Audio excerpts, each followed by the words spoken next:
Wis lunas ta? Wis do gek dong guyu.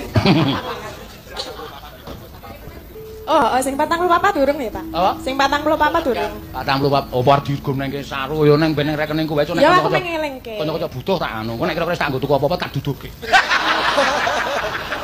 Iya asile kanca-kanca. Seneng kanca-kanca tak sing kawan dosa kawan, Pak.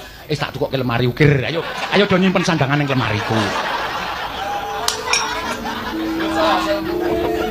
Ayo ndopo sing sok nggo latihan kae, kerek rungono kamar mandine. Nggih. Sing 44 sok nggo bangun toilet. Toilet kok 44 ki toilet apa ya? Ayo sing mewah kok ya. Nek engko nek do latihan kan do pipis ning kono. Toilet sing ana TV-ne. Oh iya, ana kaca pengilone barang. Celek.